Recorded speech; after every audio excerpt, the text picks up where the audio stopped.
Ai, a gente vai perder os empregos, vai ganhar muito menos, os patrões são malvados, vão nos matar. Calma, cara, não tem nada a ver. Vamos ver o que é isso aí direito. Não é bem assim. Mas afinal, o que é a reforma trabalhista? E daí, incrivelmente, a semana que a gente tinha falado da reforma trabalhista, o Lula foi preso ali de forma coincidentemente um dia depois, né? Então, é muito assunto pra falar, porque eu também queria falar dele ter sido preso, né? Mas, enfim, vamos falar só da reforma trabalhista. Tu bota umas pessoas fazendo uma obra, porque isso que é reforma, em cima de carteiras de trabalho. E aí, gurizada, beleza? A ideia aqui é explicar o que é a reforma, o contexto e tudo mais que está envolvido nisso tudo. Então tem um contexto de crise um pouco anterior à saída da Dilma Rousseff, tá? Onde também isso dentro do governo, essas reformas já eram trabalhadas ali, a ideia de reforma dentro do governo do PT, né? Tanto a Previdência quanto a Trabalhista. A gente não sabe se os teores da reforma iam ser assim como eles são, mas tu já tinha ali uma discussão para reforma. Então daí já dá para tirar alguma coisa, que a reforma era algo que mais ou menos essas reformas estavam latentes no país. E sai Dilma e entra Temer, homem honesto, homem íntegro, homem de bem, diga-se de passagem, né? Faz um pacote de projetos de leis que uns chamam de pacote da maldade, outros falam de pacote de modernização, né? Esses teores que tu usa assim também dão muito o tom de quem quer mostrar o quê? Que é a reforma da Previdência que está em andamento ainda, a PEC de corte de gastos que já foi aprovada, reforma trabalhista que já foi aprovada e a terceirização do trabalho que também já foi aprovada. Só um parênteses para a terceirização do trabalho, que isso era um projeto de lei na época do Fernando Henrique ainda, que já tinha ido para os trâmites lá e o Temer foi lá e só sancionou. Então não é necessariamente do corpo político do Temer. Então são as famosas medidas impopulares, como as pessoas chamam, né? E daí, falando especificamente da reforma trabalhista, ela vem com o intuito de flexibilizar e dinamizar essas relações de trabalho que existem hoje em dia no Brasil. Principal alegação, porque as leis trabalhistas estão defasadas, tá? Só que por outro lado também a gente tem, eu vou deixar um gráfico aqui para vocês verem da revista Anexo, que a CLT já teve inúmeras mudanças ao longo do tempo, ela não é uma coisa tão engessada assim. Também tem que ressaltar aqui que qualquer análise que se faz sobre reforma, ela parte daquele princípio de incerteza de Heisenberg. Tu tem uma mudança estrutural tão grande, tem milhares de agentes envolvidos politicamente que tu não pode afirmar categoricamente que isso vai dar X ou vai dar Y, né? É uma estrutura muito grande, então tem que esperar um pouco também para fazer análises mais pontuais em relação a isso. Então a gurizada medonha aí que acompanha vários youtubers que dão as suas opiniões, tipo, Ai, a minha opinião é essa. Ai, com certeza irá acontecer isso. vai tomar no... Oi, eu sou o Goku. Na verdade eu queria falar tomar cuidado.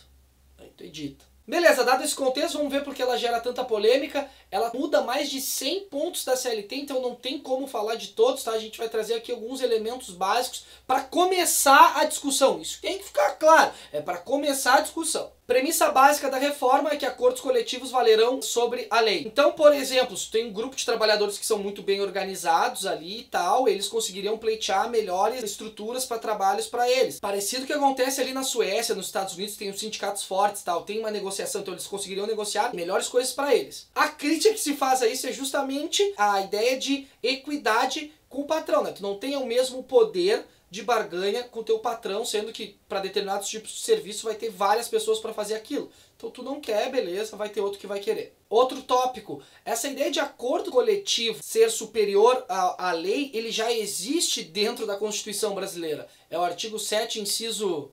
Nunca sei se fala inciso. Inciso, me lembro lateral do Inter. Inciso 26, que se um determinado grupo de trabalhadores negociarem com o patrão e esse acordo for melhor do que está na lei, isso já vale no Brasil, tá? Então, na verdade, a reforma trabalhista ela não vai ser boa só para o trabalhador, ela também parte da premissa que o empregador também vai ter uma série de benefícios. Tem também a ideia do fim do imposto sindical, né? Que isso é uma discussão meio aberta, inclusive, dentro da esquerda. Tem uma galera que acha que tem que acabar dentro da esquerda o imposto sindical, tem uma galera que acha que não tem que acabar, mas traz à tona o fim do imposto sindical. Bom, nem precisa falar que o outro lado quer que o imposto sindical acabe, mas eu acho que daí é uma questão de opinião mesmo. Pô, tu acaba o imposto sindical, tu obriga o sindicato a se mexer um pouco mais, né? Para tentar minimamente ali correr atrás dos direitos dos caras, porque eles não vão ter um valor fixo por mês para receber, né? Então, talvez essa ideia de imposto sindical realmente seja uma boa mesmo. Tá, mas aí fica a escolha do trabalhador, se vai pagar ou não? Sim. Hoje em dia é obrigatório. Um dia de trabalho teu vai pro sindicato. Tá, então não é... Eles não vão acabar com isso, eles vão acabar com a obrigatoriedade. Isso. Ah, tá. Ai, ela vai precarizar o trabalho. De um lado, uma galera diz que sim, usa como isso muito um estudo apontado pelo Diese, que pode vir um combo, tipo, a terceirização do trabalho associada a essa reforma trabalhista pode sim precarizar a vida do trabalhador, porque como eu vou poder terceirizar tudo que é atividade fim associado com esse tipo de reforma, isso a longo prazo precarizaria o trabalhador de acordo com esse estudo do Diese. Cabe fazer uma ressalva que geralmente isso acontece com trabalhos que tem muita procura ou que tem muita rotatividade já hoje em dia. Dificilmente isso vai acontecer com um médico, por exemplo, que tem sindicato forte, que tem poucas pessoas que fazem aquilo, etc. Esses recortes é importante, assim, trazem elementos mais complexos para a discussão. Além disso, a galera que fala que vai precarizar o trabalho usa como exemplo a própria lei que o Brasil se inspirou, que é a lei lá da flexibilização do trabalho que aconteceu na Espanha. O que aconteceu nessa geração espanhola após essa lei? Tu tem uma massa de 40% de pessoas desempregadas, principalmente de jovens. No Brasil hoje é 27%, também é um número altíssimo. E esses jovens, eles estão cada vez mais qualificados. Então tu tem umas pessoas cada vez mais qualificadas e que estão ganhando menos lá na Espanha. Do outro lado de quem defende essa ideia de precarização do trabalho, alega-se que na verdade tu só está fazendo uma transferência de direitos. Porque direito 13º, férias, FGTS, ele vai ser transferido direto para o trabalhador, sem necessariamente ter o Estado para tutelar esse tipo de coisa. Então nisso eles alegam que na verdade está levando para o trabalhador uma possibilidade dele ter mais controle sobre a grana dele. Ah, mas o acordo pode não ser bom. Bom, daí ainda assim teriam os sindicatos para tentar mediar isso, os próprios trabalhadores podem se organizar para fazer um acordo coletivo mais forte. Quem fala que não vai precarizar, ele parte do princípio que o trabalhador organizado ele vai conseguir pleitear melhores salários, melhores condições, enfim. Um exemplo dessa negociação que pode ser feita é essa ideia do almoço, né? Que tinha-se no mínimo 1 hora e no máximo 2 horas no momento de trabalho de 8 horas. Agora tu vai poder negociar com o teu patrão, tu vai poder ter 30 minutos de almoço, vai poder sair meia hora mais cedo. Isso muito dentro da lógica da galera que trabalha em indústria e tal, que né, tipo, fica tudo fechado naquele lugar, às vezes pode ser uma boa. E para outros trabalhos às vezes pode não ser, né? Outro ponto é a ideia de empregos. Tem um lado que vai dizer que tu não vai criar empregos necessariamente com essa reforma trabalhista. E de acordo com a Organização Internacional do Trabalho, caso a negociação entre empregado e empregador fique pior do que é hoje, isso vai estar violando uma série de convenções lá que o Brasil é signatário na Organização Mundial do Trabalho. Então alguns estudos apontam que algumas negociações podem ser pior mesmo. Bom, beleza, entraria a Organização Internacional do Trabalho, que não tem poder nenhum aqui, né? Só de falar que está errado, mostrando que isso aí estaria errado. Principalmente a ideia de que não iria produzir emprego parte da premissa que é o seguinte, o que produz emprego é a demanda. Então, tipo, se as pessoas comprando alguma coisa é o que vai fazer que se crie postos de trabalho para aquelas pessoas trabalharem. E daí outras coisas que a lei vão permitir é a coisa do tipo assim, pô, se a lei permite agora que eu posso contratar uma pessoa por um período, aquelas contratação intermitente, né? Eu vou poder contratar pessoas para demandas de trabalhos específicas, tipo, eu tenho um bar, eu vou precisar da pessoa só domingo, então eu aviso ela quinta-feira que ela tem que vir trabalhar domingo. Eu não tô necessariamente criando empregos, muito pelo contrário, porque antes o cara tinha que fazer o quê? O cara tinha que ter esse funcionário e teria que pagar pela semana inteira, pelo mês inteiro. Agora eu posso pegar e organizar eu como empresário um jeito que esse funcionário só venha trabalhar no dia que eu quero. Não necessariamente eu estou criando mais empregos. Ou tu vai acabar criando empregos com uma série de rotatividades. Então nesse exemplo aí, o cara trabalha domingo nesse bar, o cara trabalha terça em outro lugar, fazendo uma outra função ali que intermitente. Tu vai conseguir criar uma modalidade de um trabalhador intermitente, assim que o cara vai ter tipo 5, 6 empregos para dar conta ao longo da semana.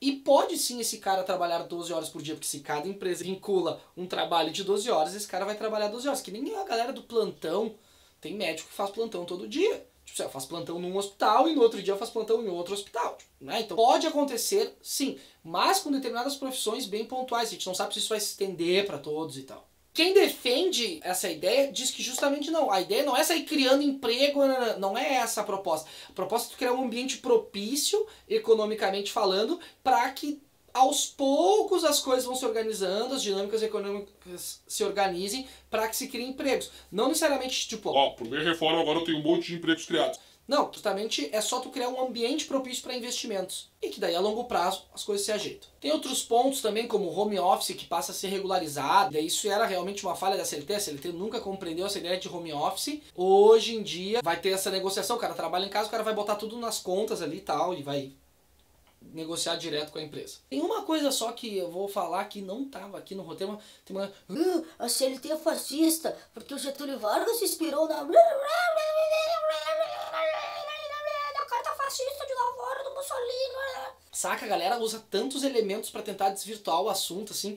Tipo, tu fica vendo posts de grandes páginas falando só da contribuição sindical. Finalmente acabou a contribuição sindical, não sei o quê. Tipo, saca? A galera faz um serviço muito mais de desinformação. São alguns pontos pra apontar que eu acho mais importante, tá? Mas o que parece que a reforma junto com a terceirização ela caminha muito mais por um ponto que é o seguinte. Imagina que um cara ganha R$1.000 por mês de salário. Bom, ele ganha R$1.000 por carteira de trabalho, o patrão dele tem mais um custo de 1.000, então a gente tem aí R$2.000 que o patrão tem de acordo com esse funcionário. Daí vai lá o empregador e fala pro cara assim, ó, olha só meu velho, vamos tentar aí terceirizar o teu trabalho, faz aí um PJ, uma pessoa jurídica pra ti aí, eu vou te dar R$1.700 por mês. Isso pro empregador é bom, porque vai sobrar ainda R$300 que ele pode investir em algum lugar ou botar no bolso como lucro a mais, né? E o trabalhador vai ter ali os seus R$1.700. Só que ele não vai ter uma série de benefícios. Então eu acho que esses conjuntos de propostas de leis, eles abrem muito mais espaço para a iniciativa privada. Então o que a gente vai ver, se caminhar tudo do jeito que é para os próximos tempos, é muito mais uma proposta bem dentro da lógica liberal, neoliberal, porque o trabalhador, tá, ele vai ter um salário maior, ele vai ter que gastar com plano de saúde, passagem, etc, etc, e tem que ver se vai compensar isso ou não. Então pega esse projeto de lei, associado à terceirização, a PEC do corte de gastos, tu tem todo um ambiente aí para esse liberalismo, neoliberalismo se instalar no país. Ou seja, tu vai abrindo cada vez mais espaço para o setor privado para serviços que ou era monopólio do Estado ou o Estado prestava. Daí tem que ver se isso é sustentável a longo prazo, porque o Brasil ele não tem educação financeira. A galera não tem hábito de guardar dinheiro. Guardem dinheiro, jovens, é importante. Também tem pessoas que gostam ou gostam de serviços públicos, né? Tipo assim, não interessa o que aconteça, o cara parte isso como princípio político, o cara gosta de serviço público. Ou o cara que precisa de serviço público. Que vão continuar precisando, é isso que, tipo assim, a galera vai continuar precisando. Tem que ver como é que tu vai atingir essa demanda. Agora, se isso vai ser bom ou não, a gente vai ter que esperar pelo que o Brasilzão aí vai nos reservar, né? Ao que tudo indica aí, pode dar um maior salário para o trabalhador, esse em espécie, mas corta uma série de coisas que ele ganharia, abre espaço para a iniciativa privada para ele investir. Se ele não conseguir investir, no futuro a gente pode ter uma massa de pessoas que dependam do SUS, trazendo esse custo de novo para a população econômica ativa que estará lá no futuro, na época, trabalhando. Quando a gente fala em flexibilização, a gente também está falando que é uma ideia muito mais fácil de demissão do trabalhador, né? Então, se é mais fácil demitir o trabalhador, se é mais fácil para o trabalhador também se demitir, porque ele não vai ganhar tanta coisa ali de FGTS e tudo mais, tu vai ter uma maior rotatividade em vários setores. Temer, para aprovar a reforma, ele falou que algumas coisas ele mudaria via MP, tá? Alguns tópicos, então, que estão abertos que podem ou não ser mudados com o MP. A ideia de gestante ou lactante trabalhar em serviço insalubre, que ele falou que isso ele vai mudar. A ideia de autônomo exclusivo, que até agora não entendeu o que é isso, porque o cara é autônomo, como é que o cara é exclusivo ao mesmo tempo. A ideia de contribuição sindical. São coisas que ele falou que mudaria via MP. A própria ideia do trabalhador intermitente também, que a gente falou, né? Que a gente pode criar no futuro um empregado, que ele seja empregado de várias empresas aí trabalhando 12 horas. Só que Rodrigo Maia, outro homem de bem, outro homem honesto e íntegro, disse que nenhuma MP vai ser aprovada pela Câmara de Deputados. Então vamos esperar, né? Então vamos chorar num cantinho da sala ou não. E nessa época de formador de opinião no Facebook, no YouTube, minha opinião sobre isso é... Já dei todos os pontos aqui, pelo menos os principais. Vai ali na referência, dá uma olhada e vai ler e vai fazer por ti. Era isso então, um beijo no cérebro de todo mundo e tchau!